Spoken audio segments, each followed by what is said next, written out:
Dicen que el poder tiene un precio, pero hay quienes lo pagan con cada gota de sangre, traición y silencio que pueden encontrar en su camino. Brunilda no fue una reina común. Fue madre, esposa, regente, enemiga, y durante décadas tejió alianzas, enfrentó a reyes, crió herederos y manejó reinos enteros con una voluntad de hierro. Pero nada dura para siempre, y su historia, aunque parezca una serie de conspiraciones sacada de una novela oscura, termina de la manera más brutal y humillante que uno pueda imaginar. Tan impactante que incluso los cronistas medievales dudaron al escribirlo. Cómo llega una mujer desde las tierras visigodas hasta convertirse en el epicentro del poder de la Francia merovingia. ¿Qué decisiones la llevaron a ganarse tantos enemigos?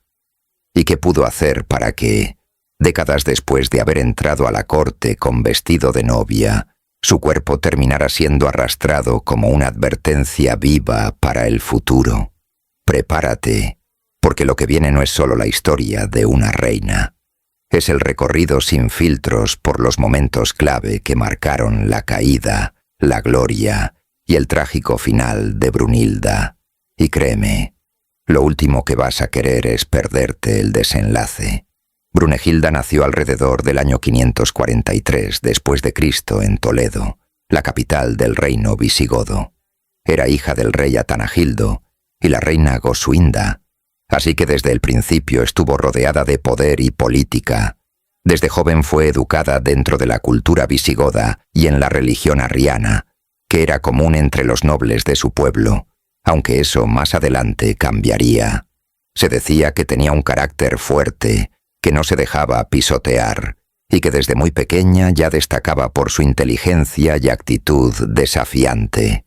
En un mundo en el que las mujeres nobles estaban destinadas a ser piezas de ajedrez político, Brunegilda parecía más interesada en ser jugadora. Su familia la preparó para lo que venía: alianzas, matrimonios arreglados y todo tipo de diplomacia entre reinos. Su nombre ya empezaba a sonar más allá de las tierras visigodas, y los francos no tardaron en ponerle el ojo encima. Al fin y al cabo, una princesa visigoda era una buena carta para jugar en medio del caos del reino franco, donde los hermanos luchaban entre sí como si fueran enemigos jurados. Así fue como su destino comenzó a alinearse con una de las historias más violentas y dramáticas de esa época. En el año 567, cuando Brunegilda ya tenía unos 24 años, se casó con Sigeberto I, rey de Austrasia. La boda fue un evento diplomático de alto calibre, porque no era cualquier unión. Se trataba de juntar a una princesa visigoda con uno de los monarcas más poderosos del mundo franco. Este matrimonio fue considerado un golpe maestro, tanto político como simbólico. Sigeberto era un rey que quería proyectar poder y estabilidad frente a sus hermanos, y qué mejor que una esposa extranjera con linaje real. Brunegilda, por su parte, dejó atrás la religión arriana y se convirtió al cristianismo niceno, algo que fue aplaudido por la nobleza y el clero austrasiano. No fue una decisión cualquiera, fue una adaptación estratégica a su nuevo entorno. A diferencia de muchas reinas de su tiempo que apenas eran figuras decorativas, ella participaba activamente en la corte, opinaba, influía y se hacía escuchar. No tardó en hacerse respetar por todos, tanto por su belleza como por su inteligencia, pero esta unión no solo la metía en la política de Austrasia, también la lanzaba de lleno a un conflicto que se estaba gestando entre los reinos francos. Su hermana Galswinta también se casaría ese mismo año, y ahí comenzaría una tragedia que marcaría a sangre su vida para siempre. En el mismo año en que Brunegilda se casó con Sigeberto, su hermana Galswinta fue enviada a Neustria para casarse con el rey Chilperico I, que era el hermano menor de Sigeberto. A primera vista todo parecía parte de un gran plan familiar. Dos hermanas visigodas unidas a dos reyes francos, cada una en una corte diferente. Pero la realidad fue mucho más oscura. Chilperico, a diferencia de su hermano, era un hombre impulsivo, violento y bastante menos refinado.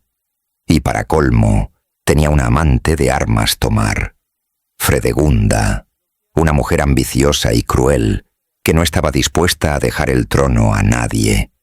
Galswinta, que venía de una familia noble y estaba acostumbrada a otra forma de vida, se encontró atrapada en un entorno hostil.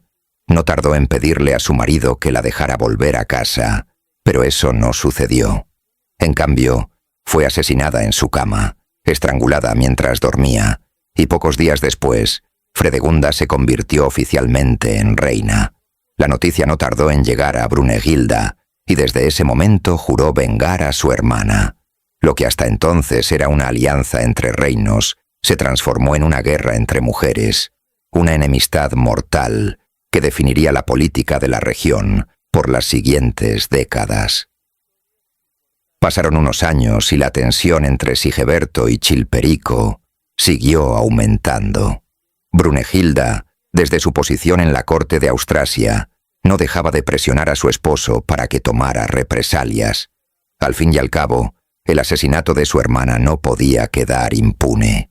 En 575, Sigeberto decidió actuar. Avanzó militarmente contra Chilperico y logró varias victorias importantes.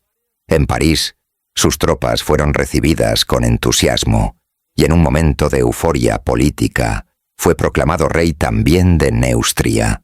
Parecía que por fin se hacía justicia y que Brunegilda tendría su venganza, pero lo que nadie esperaba era lo que venía. En pleno ascenso del poder, Sigeberto fue asesinado por 2 sicarios enviados por Fredegunda. Lo apuñalaron sin piedad justo cuando estaba a punto de consolidar su dominio. La noticia cayó como un rayo en la corte de Brunegilda. Perdía a su esposo, el padre de su hijo, el único aliado fuerte que tenía en ese momento. Fue un golpe devastador, tanto político como personal. A partir de ahí, la vida de Brunegilda tomaría un giro más oscuro y solitario. Ya no era solo una reina extranjera, ahora era una viuda poderosa con un hijo heredero, rodeada de enemigos por todas partes. Después del asesinato de Sigeberto, todo se desmoronó para Brunegilda. Chilperico no perdió tiempo y ordenó capturarla junto a su hijo, Childeberto II. Fueron apresados y llevados a territorio enemigo, específicamente a Neustria. A ella la encerraron en un convento en Rouen, una especie de prisión disfrazada de monasterio. Lo que pretendían era neutralizarla políticamente, reducirla al silencio, convertirla en una figura olvidada. Pero Brunegilda no era de las que se rendían. Desde su encierro, siguió moviendo sus hilos, manteniendo correspondencia con aliados y elaborando estrategias. No era fácil, porque tenía todo en contra. La muerte de su esposo, la enemistad con Fredegunda, el odio de Chilperico y la presión constante de una corte hostil. Aún así, consiguió mantenerse viva políticamente y generar apoyos dentro y fuera del reino. Para una mujer en esa época, no solo era impensable recuperar el poder después de semejante caída, sino que era casi imposible sobrevivir a una traición tan profunda. Pero Brunegilda demostró que no era cualquier reina. Era una estratega, una superviviente nata. Incluso dentro de un convento, no dejó de pensar en el trono ni en el futuro de su hijo, al que consideraba el legítimo heredero de Austrasia. En medio de ese caos, cuando aún estaba en tierras enemigas, ocurrió algo totalmente inesperado. Brunegilda se casó con Meroveo, hijo de Chilperico y Audovera. Sí, así como lo lees, fue un escándalo monumental. Como una mujer que estaba en guerra con la familia de Chilperico iba a casarse con su propio hijo. La historia es compleja, pero lo cierto es que Meroveo se enamoró de ella y decidió rebelarse contra su padre. El matrimonio no fue bien visto por nadie. Chilperico lo consideró una traición, y Fredegunda ni te cuento. Vio en Brunegilda una amenaza directa que ahora se había infiltrado en su propia casa. El resultado fue predecible. Meroveo fue obligado a meterse a la vida religiosa. una forma elegante de eliminarlo políticamente. Tiempo después murió en circunstancias extrañas, probablemente víctima de alguna maniobra de su propia familia. Este episodio aumentó aún más el odio entre Brunegilda y Fredegunda. Ya no era solo una cuestión de poder, era personal. Las dos mujeres se convirtieron en emblemas de una guerra sin fin, donde las alianzas se hacían y se rompían con una facilidad brutal, y donde el amor, la lealtad y la traición se mezclaban sin ninguna piedad. Pero Brunegilda nunca se quedó quieta.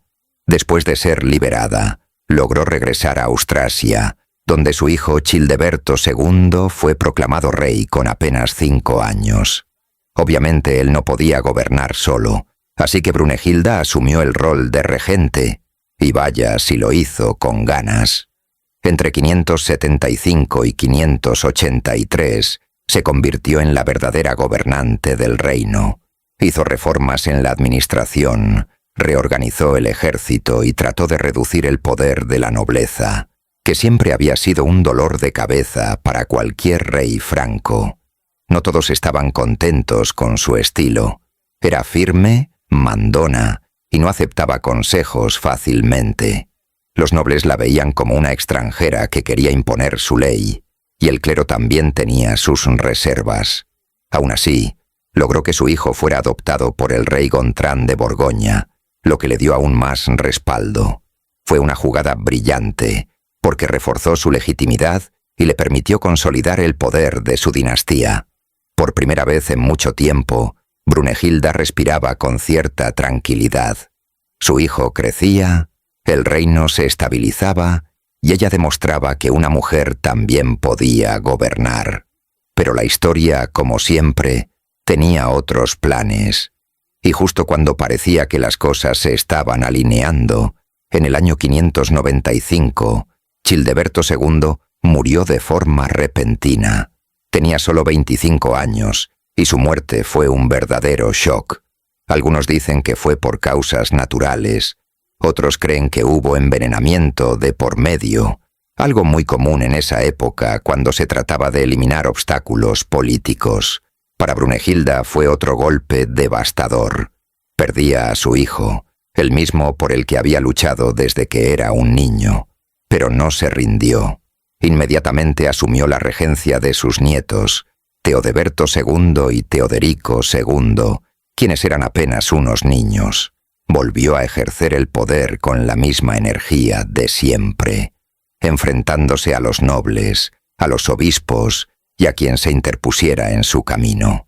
Para muchos, ya era una figura temida, una mujer que no soltaba el trono, que sobrevivía a todos y que parecía indestructible.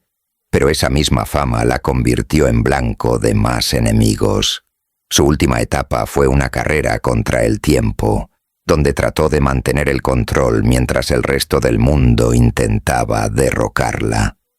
La historia de Brunegilda todavía tenía capítulos oscuros por escribir, pero hasta ese punto ya había dejado claro que no era una reina común y corriente. Entre los años 595 y 599 después de Cristo, Brunilda regresa al juego, pero no como reina oficial, sino como regente por segunda vez. Esta vez el asunto no era con uno, sino con 2 nietos, Teudeberto II y Teoderico II, hijos de su difunto hijo Childeberto II. Sí, sus nietos gobernaban Austrasia y Borgoña, respectivamente, pero como todavía eran menores de edad, Brunilda asumió el control en nombre de ambos. Lo que parecía una buena jugada para mantener el poder dentro de la familia se convirtió en una especie de caos político. Porque claro, regir para 2 reinos distintos mientras los nobles de ambos lados se andaban peleando no era cosa fácil. Además, los niños no eran tan niños y empezaron a formar sus propias opiniones. Spoiler, eso iba a terminar mal. En el 599 después de Cristo, Brunilda es desterrada de Austrasia. Sí, el mismo reino que alguna vez ayudó a consolidar y donde tuvo poder como regente. Sus enemigos políticos, cansados de sus decisiones autoritarias y su estilo de gobierno, aprovecharon el descontento de la nobleza y del propio Teudeberto II, quien ya no la soportaba, para sacarla del panorama. Básicamente le dijeron: «Gracias por todo, pero hasta aquí nomás llegaste». El destierro fue un golpe duro, pero también una señal clara de que sus años de manipular desde las sombras estaban llegando a su fin. O al menos eso parecía. En 612 después de Cristo, Teudeberto II es derrotado por su propio hermano, Teoderico II. Sí, el mismo con el que había compartido la regencia con Brunilda. La rivalidad entre hermanos llegó a su punto máximo cuando Teoderico capturó a su hermano, lo metió preso en un monasterio, como si eso fuera un castigo elegante, y poco después lo mandó a asesinar. Sin contemplaciones. Así se resolvían las disputas familiares en esos tiempos. Brunilda, que alguna vez había sido su tutora y protectora, no pudo hacer nada por salvarlo. Es más, muchos la culpan indirectamente por haber sembrado tanto odio entre los dos. El asesinato de Teudeberto fue uno de esos giros oscuros de la historia merovingia. Un año después, la muerte no esperó. Teoderico II también muere. En 613 después de Cristo, un año después de haber eliminado a su hermano, Teoderico II muere de disentería. Sí, nada de batallas épicas ni conspiraciones sangrientas esta vez. Simplemente una enfermedad gastrointestinal que lo sacó del juego. Y con su muerte se abrió otro vacío de poder. Como su hijo Sigeberto II era apenas un niño, otra vez hubo que pensar en alguien que pudiera manejar las cosas mientras él creciera. Y sí, adivinaste, Brunilda volvió al escenario. Increíble, pero cierto. A esta altura parecía inmortal. Y así, en el mismo 613 después de Cristo, Brunilda se convierte por tercera vez en regente, ahora de su bisnieto Sigeberto II. O sea, la mujer estaba regenteando generaciones completas. Esta última regencia ya no tenía el brillo de las anteriores. Era una etapa desgastada, sin aliados fuertes y con una nobleza que simplemente ya no confiaba en ella. Los nobles francos del reino estaban hartos de sus juegos de poder, y muchos comenzaron a conspirar seriamente para sacarla del mapa de una vez por todas. Lo peor, los enemigos ya no eran solo lejanos, sino gente que alguna vez estuvo cerca. Lo que estaba por venir era el final más brutal. Finalmente, también en 613 después de Cristo, Brunilda es capturada por Clotario II, rey de Neustria, quien aprovechó todo el caos y la traición interna para lanzar su ofensiva final. Los nobles de Austrasia, hartos de Brunilda y de su estilo dictatorial, se pasaron al bando de Clotario. Así que, cuando la atraparon, ya no quedaban defensores reales que la respaldaran. ¿Y cómo termina todo esto? Pues con la ejecución más cruel de la época. La anciana Brunilda, de alrededor de 70 años, fue atada por las extremidades a caballos salvajes que la arrastraron hasta que murió. Una muerte tan simbólica como despiadada. Fue el castigo de una nobleza que no le perdonó nunca sus años de poder, intrigas y manipulación.